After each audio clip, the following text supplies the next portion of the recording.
Dan Illman, Mike Beer, taking a look at race number 6 at Belmont at the Big A on Friday. 3 stakes races scheduled. This race kicks off the 50-cent pick 4 and, of course, a $1 pick 3. Let's throw up the field. Chelsey Flower, 2-year-old fillies, mile and a 16th on the turf.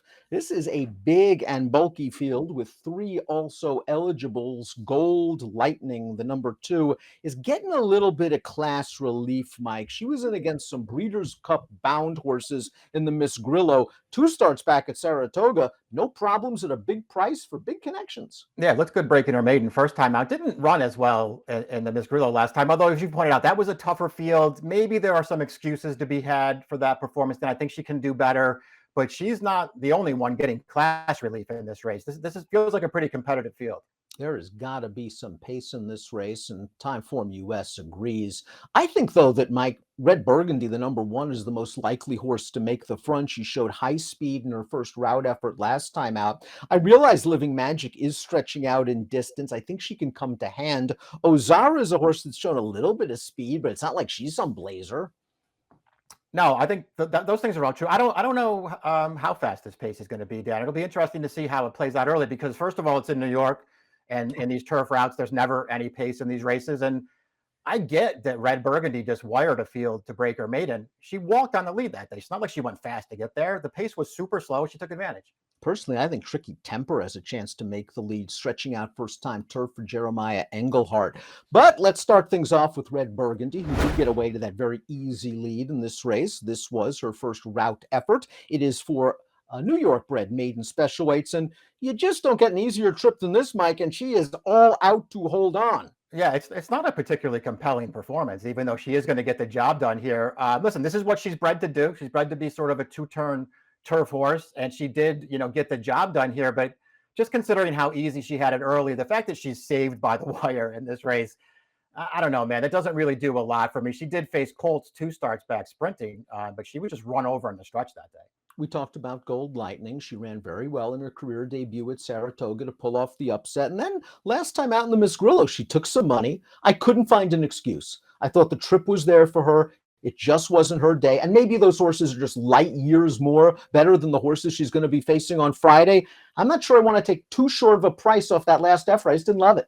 Yeah, I'll agree that I don't know how short you'd want to go on her. I thought she deserved the benefit of the doubt for that last one, Dan. Not only was it a much better field to me, and, I guess opinions will vary on this, but to me, she just looked way too headstrong for about the first half mile, 5 furlongs of that race. Rosario just throttled her down from the start. She did not really want to sit. It didn't look like to me. She was pulling in behind horses. And then when she finally got room, she just kind of came up a little bit flat through the stretch. So I thought she had an excuse. I really liked her debut. Living Magic is the number 3. There are some question marks for this Phil Schoenthal trainee. Can she be as effective on turf as she's been on the all-weather? Can she be as effective going 2 turns as she has sprinting? She's supposed to be a synthetic horse, right? Her dam won 2 editions of the Presque Isle Downs Masters and just missed in another one. I thought she ran okay last time out sprinting at Presque Isle. She made the lead. She was run behind late by the co-favorite. Yeah, I thought she ran pretty well in that race, too. And I also liked her stakes went up at Woodbine on the all-weather. I thought she ran well that day. The real question is, you've already laid out, Dan, how far does she want to go? And is she going to be as good on turf as she has been so far on both dirt and synthetic? That one turf race, and, you don't have to just judge her off of that one, but she did not run well that day. Sprint to route worked well for Red Burgundy. It worked well for her stablemate, Awesome Check. This is her turf debut, her 2-turn debut. She was able to sit fairly close to a fair pace, and she's going to get to the outside and run them over in the stretch. She's going to have to improve, but why can't she? She's fairly well bred. She might get the right setup. Yeah, I agree with all that stuff. I mean, I think this is a tough spot for her anyway, but if you told me I just had to take one of the New York breds in this race, I'd certainly take this horse. She got a really good trip in this race, but once they wheeled her clear in the stretch, she really ran. What was going on at Saratoga over the summer? You let Gold Lightning get away at 14-1 and win a debut for Brad Cox. Ozara was dismissed at 12-1 for Christophe Clement. She scored first time out. And then last time out in the Grade 1 Natalma, I mean, she ran against 5 next out winners. The 6th place horse came back to win a stake at Woodbine with a 75 buyer. So while everyone's talking about the big class drop for Gold Lightning, what about Ozara? Yeah, exactly. I mean, this is a big class drop for her too. Referring to your earlier question, Dan, what happens in those maiden races where you get prices on well-connected horses? You run against Chad Brown, first-time starters in those races. They get overbet, and everybody else is a really good price. That was the case with Ozara, although she really did run well first time out to get the job done. I personally didn't think that she ran well at all last time in the Grade 1, but it was a Grade 1.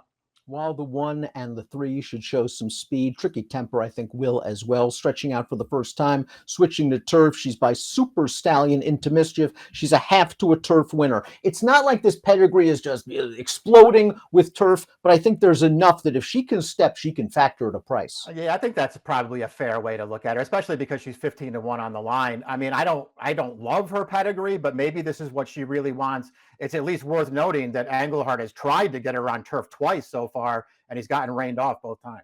Maybe Sinane is the speed in this race, Mike. She was pretty quick out of the stalls, going 5/8 of a mile in her career debut. So fast, in fact, that Tom Worley decided to ship her halfway across the world and run her against some really good 2-year-olds in the Queen Mary. That race didn't work out. They brought her back in a tough spot at Kentucky Downs.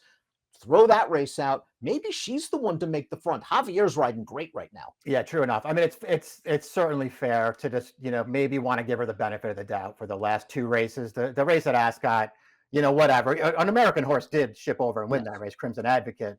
So maybe it's not as much of an excuse as it could be, but she's, you can still give her a pass for it. She did not run well last time, but that was at Kentucky Downs. So I guess you can take that with a grain of salt too. If you judge her off of her debut, I guess she could win here.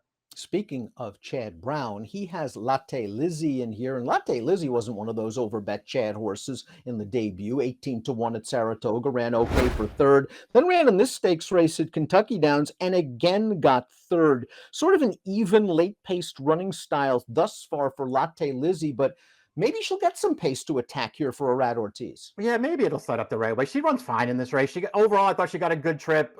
She's just going to sort of grind here. She's never a real threat. She will prevail for third at the end. She can't quite get up for second. If nothing else, Dan, it was a step in the right direction, I guess. She had a real trip in her debut. She was probably best that day, and the trip just didn't work out. Flowers for Me is up next. This is a Kentucky bred trained by Jimmy Ryerson, a maiden winner on dirt 2 starts back in one of those restricted auction maiden races. Tried turf for the first time down at Laurel Park in the Salima. All in all, I thought she ran okay because this is a pretty solid pace that this horse on the lead is setting. This turf course was pretty wet. Flowers for Me was on a hard chase. The winner of this race, Brock Nardini, is pretty good. He's going to the Breeders' Cup, and Flowers for Me battles gamely for second. Yeah, I'll agree with all that. I'm glad that you said that, though, because I was going to ask you. I mean, the fractions don't look that fast, but when you watch the race, it did kind of feel like she was working pretty hard to keep up with that early pace. And so maybe just a little bit faster than it looked. And she was dead game to hold on to second in there. Al Stahl is such a good trainer. I respect just about everything he puts out on the track. And he has an interesting invader from Churchill Downs named Gavea, debut winner in France. And then in only the second lifetime start after shipping to the States, this horse scored at Churchill Downs in a first level allowance. And Mike was fairly close to a fast pace. What I liked most about it was the acceleration this horse showed at a key point to get to the lead. I agree with you. I think she ran maybe better than the figure we'll give her credit for in that most recent start. It was more game than anything else, but I still thought that she ran pretty well. Her debut was pretty good too, Dan. It's interesting when you look at it, it says rallied for victory, and I was just sort of expecting her to, come from somewhere off the pace. When you pull the replay, she did get bumped really hard at the start. She was on the lead the entire way in there, and just really dug in to hold off a late challenge. The 3 horses on the also eligible list, all of them are going to be big prices if they happen to get into this race. I'm not fans of any of them in this spot. No, I won't be taking any of the AEs if they get in. Top pick time, Chelsey Flower Stakes. Mike, you're going with Gold Lightning, a horse that might be able to relax a little bit better in the early part of this race if the speeds go and should save some valuable ground. Yeah, I think if she can just get a little more comfortable, as she did in her career debut, Dan, she was so professional on that race that it was pretty surprising to see how headstrong she got last time. I'm hoping that she is more comfortable in here, gets a better trip in this race. I think she deserves the chance to rebound.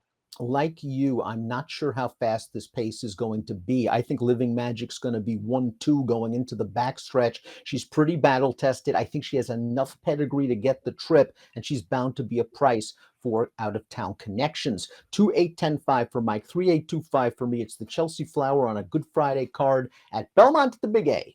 Best of luck.